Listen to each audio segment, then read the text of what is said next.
बिस्मिल्लाहिर्रहमानिर्रहीम। अब हम एक्सरसाइज 2.7 का क्वेश्चन नंबर 10 सॉल्व करेंगे। अब क्वेश्चन नंबर 10 अगर आप देखो तो ये है X square plus 2y square is equal to 3 और X square plus 4xy minus 5y square is equal to 0। अब ये वाले जो क्वेश्चंस हैं ये ऊपर वाले क्वेश्चन से डिफरेंट इसलिए हैं क्योंकि इसमें वैल्यू एक्स वाई की वैल्यू इन्वॉल्व हो रही है।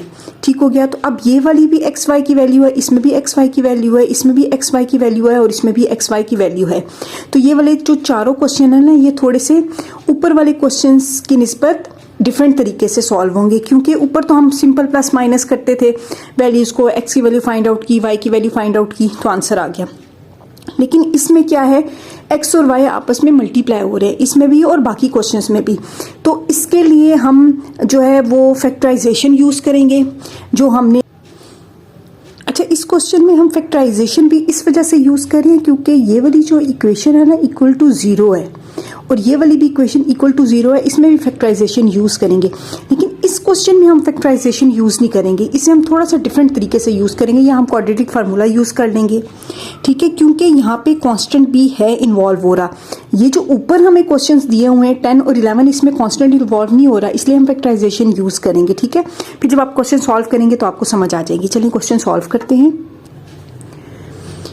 ये हमारा क्वेश्चन नंबर 10 है। इसमें फर्स्ट इक्वेशन को इक्वेशन नंबर 1 कह दिया, सेकंड को इक्वेशन नंबर 2 कह दिया। तो हमने फैक्टराइज करना है इक्वेशन नंबर 2 को। इक्वेशन नंबर 2 को फैक्टराइज करेंगे। फैक्टराइज करने के लिए क्या करते हैं, first value as it is आ जाती है और लास्ट वाली वैल्यू भी एज इट इज आ जाती है इज इक्वल टू 0। याद रखें कि हम फैक्टराइज इस वजह से करें क्योंकि ये वाली जो इक्वेशन है ना इक्वल टू 0 थी। ठीक हो गया। अब ये वाली वैल्यू एक्स स्क्वेयर की आ गई minus 5y square as it is है।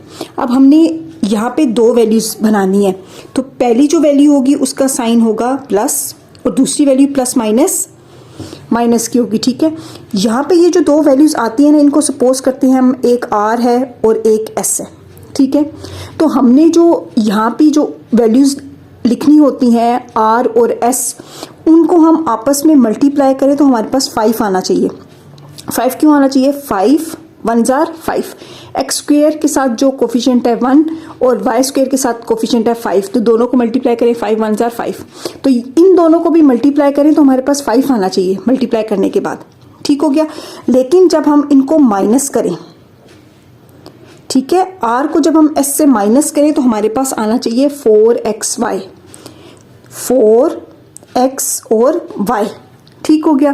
तो अब 4xy कैसे आएगा, अगर हम 5xy को मल्टीप्लाई कर दें xy से तो हमारे पास ये बन जाता है 5x स्क्वेयर y स्क्वेयर। ठीक है, वही जब हम ये 5y स्क्वेयर को x स्क्वेयर के साथ मल्टीप्लाई करेंगे तो 5x स्क्वेयर y स्क्वेयर आ जाएगा। ठीक हो गया।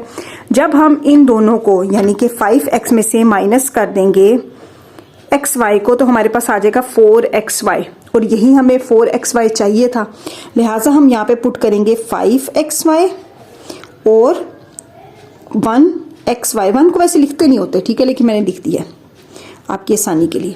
ये आ गया, फैक्टराइज कर दिया।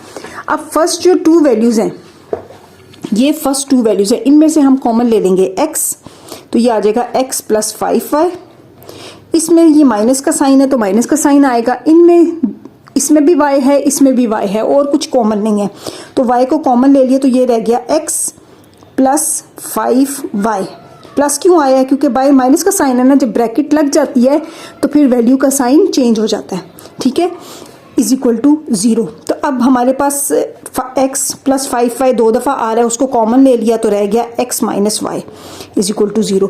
अब आइदर हमारे पास ये वही वाला प्रोसेस है सारा जो हम पहले कर चुके हैं, आइदर हमारे पास x plus 5y is equal to 0 है और x minus Y is equal to 0 है। ठीक है, अब ये दो इक्वेशन आई है। पहले जो क्वेश्चन हम सॉल्व करते थे उसमें हमारे पास एक ही इक्वेशन होती थी जिससे हम x की वैल्यू फाइंड आउट करते थे। अब हमारे पास ये दो वैल्यूज, हमने दो वैल्यूज में x की वैल्यू फाइंड आउट करनी है। तो ये x प्लस 5y है, इससे क्या हमें पता चलता है x is equal to minus 5y। ठीक है, और ये x is equal to y। अब हमने पुट करना है x is equal to minus 5y और x is equal to y in equation number 1। 2 से वैल्यू फाइंड आउट की, इक्वेशन नंबर 1 में पुट करेंगे। तो putting this values in equation number 1 to find the values of x and y। हम equation number 1 लिखते हैं। Equation number 1 क्या है, X square plus 2y square is equal to 3।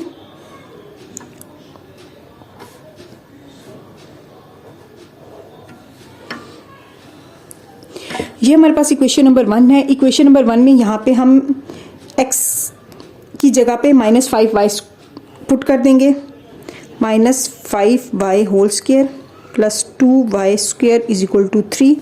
ये हमारे पास आ जाएगा 25y square, minus minus plus तो प्लस हो जाएगा, plus 2y square is equal to 3।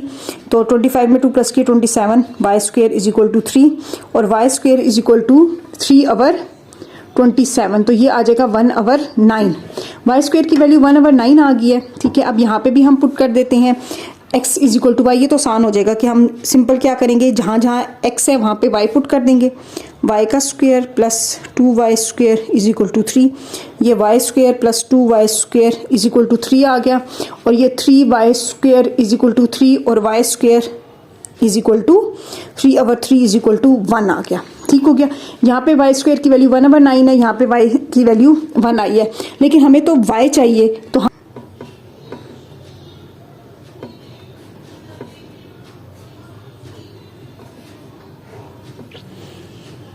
Taking square root on both sides, तो यहाँ पे भी हमने स्क्वेयर रूट ले लिया, यहाँ पे भी स्क्वेयर रूट ले लिया। तो जब आपको पता है स्क्वेयर रूट कैंसिल होता है ना, ये वाला इसके साथ कैंसिल हो जाएगा। तो हमारे पास एक दफ़ा वैल्यू प्लस में आती है, एक दफ़ा माइनस में आती है। ठीक हो गया, क्योंकि 3 3 9 होता है, तो ये स्क्वेयर रूट से वैल्यू बाहर निकल आएगी।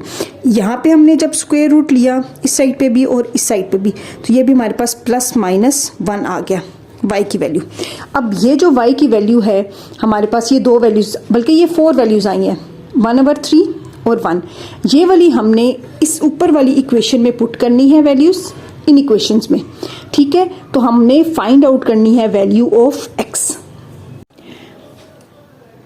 अब for y is equal to एक दफ़ा +1/3 एक दफ़ा -1/3, मैंने इनको अलग लिख दिया है। For y is equal to +1 और -1, +1 और -1 वैल्यू निकली थी इस इक्वेशन से x is equal to y से। तो हम यहाँ पे एक दफ़ा +1 पुट करेंगे, एक दफ़ा -1 पुट करेंगे। ठीक है, तो x इज इक्वल टू एक दफ़ा +1 और x इज इक्वल टू एक दफ़ा -1। इस y की जगह पे एक दफ़ा +1 एक दफ़ा -1, तो ये हमारे पास x इज इक्वल टू 1 और x इज इक्वल टू -1 आ गया। अब जब हमने y की जगह पे 1 पुट किया था तो 1 आया था, तो इसकी पेयरिंग 1 और 1 की होगी।